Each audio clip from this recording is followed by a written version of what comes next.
So we got the 10-15 spoilers, and it seems like this chapter is going to be pretty good too, so let's get into it. So the title of the chapter is Chains. Luffy is rescued. The Korean does not say who it is to avoid the YouTubers. So yeah, YouTubers bad. We all suck. We're all clickbaiters. You know, we all don't understand the story and, you know, all that good stuff. It's fine. I'm used to being persecuted at this point, but it doesn't stop me from at least speculating about who could have saved him here. So at this point, it seems like he's kind of deep. I mean, he's not like at the bottom of the ocean, but the last panel that we saw of him, he was clearly submerged. So who can go down there and save him at this point? So some options are a person who doesn't have a devil fruit so they can swim. Maybe the heart pirates because they have the submarine and they could just randomly be down there and then pick him up. It could be the Big Mom pirates. I don't know why they would save him, but technically they could be around there maybe. I mean, we haven't had an update on them in like 70 chapters and I highly doubt that they died, so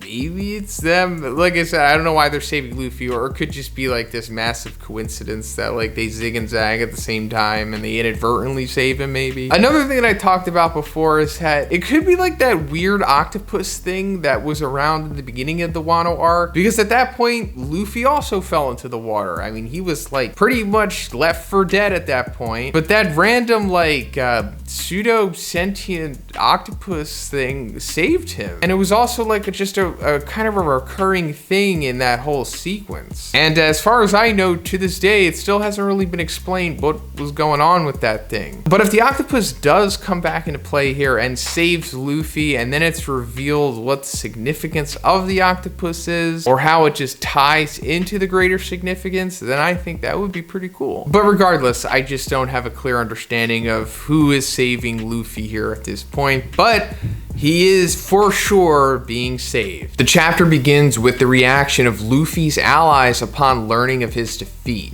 Samurai, is it useless to continue fighting? Is Momonosuke-sama safe? Queen says he was just playing with Chopper. Okay, so that's pretty funny. We saw in the previous chapter that Chopper was kind of taking it to Queen. Like, I was pretty impressed with what was going on. Like how Chopper was like straight up throwing Queen. So it looked like Chopper was surprisingly doing pretty well against Queen, who, like I said before, is pretty much number 3 of the Beast Pirates, right? So this is super significant that Chopper was even able to amount that much of an offense against him. But also, you know, deep down, we all kind of felt that Chopper was pretty much on borrowed time. I mean, he was only going to have a limited amount of success against him. And that brings us to Queen saying he was just playing with him. And also the recurring theme of like the top of the Beast Pirates, you know, Kaido and the All-Stars. Nothing is concrete until we see their hybrid form, or at least they are not officially trying until that point. And we still haven't seen Queen's hybrid form or Jack's or King's. So until they start busting that out, then we can just assume that they're not, you know, fully trying yet. Perospero launches a new arrow attack. So I guess this goes back to the previous chapter as well, where Perospero was just being a foil to Chopper, just being a foil in general. He's kind of like an annoying aspect of this part of the battle, but it's necessary, I guess. Before, he was doing Candy Arrow Rain, but I guess he's gonna be doing something different here. Maybe it's like a gigantic candy arrow. That would be pretty cool. But as for like his ultimate fate in this arc, I suppose he's going to be defeated by Nekomamushi, right? I mean, last time I think we were updated on what Nekomamushi was doing. He was going after Perospero because he was informed about Pedro's death, about how like he sacrificed himself against Perospero, and how in a way that makes Perospero his killer. So Nekomamushi going after him is going to get the revenge for Pedro. Sanji appears and attacks Queen and Perospero. This is what is seen in the image. Sanji versus Queen. All right, let's go. If you've been following my coverage of One Piece, you know that this is one of the fights that I've wanted the most. And it seems like it's finally coming to fruition here. Sanji taking on Queen, because this is like the big significant fight that Sanji needs. Like I said before, Queen is pretty much the third of the Beast Pirates.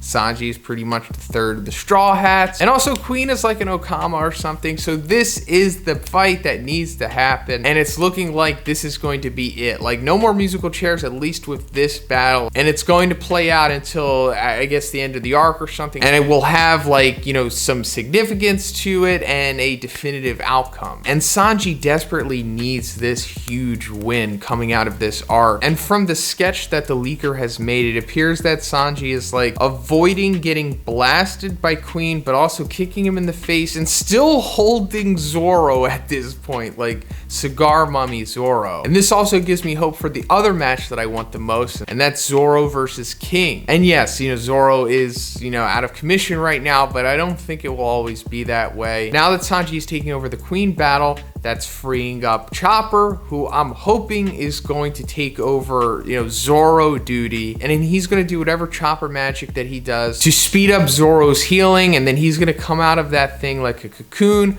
ready to go. And his opponent, pretty sure, is going to be King at that point. We passed Kaido and Kinemon. So I guess this means they're skipping over the fate of Kinemon here, because it looks like he got absolutely destroyed by Kaido, which I'm assuming happened. I doubt he's dead right now, but he seems to be unconscious, possibly. Momonosuke informs everyone through the Frog Mary that Luffy is alive. It is the voice he heard in the previous chapter. So yeah, at that point, Kinemon was like holding him, and Momonosuke was like having like the voice of all things headache thing. And he was like, Kinemon, we must tell everyone. So I guess at that point he was like, we gotta tell everyone Luffy's alive. I can like sense his voice. But the fact that it was affecting him so bad, kind of like how Zunisha's voice affects them, maybe that's like Luffy's voice. Maybe he's awakened something new, or something has happened for Luffy to have such an explosive voice right now or something. Shinobu and Momonosuke escape from Kaido, who continues to chase them. Something like Zeus talks to Nami. So I don't know what that means. The last time we saw Zeus, he was kind of like getting eaten by Hera. But also like Nami's black balls were like incorporated into that, and like her rod was going into Hera as well. And I think maybe some kind of chain reaction possibly might have came out of that, and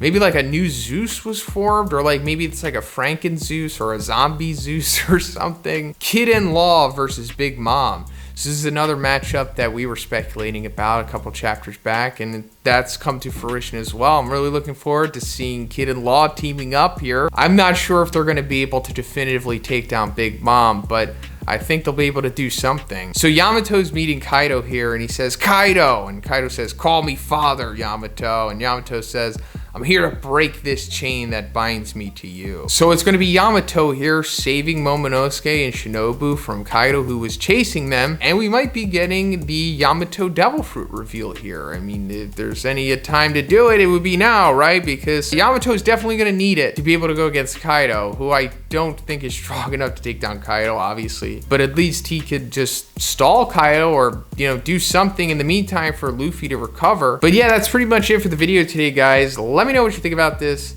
in the comments. Who do you think saved Luffy, and what do you think is going to happen with Yamato and Kaido? Let me know. And if you liked the video, please give it a like. Please subscribe if you haven't already. Have a great day. I'll see you in the next one.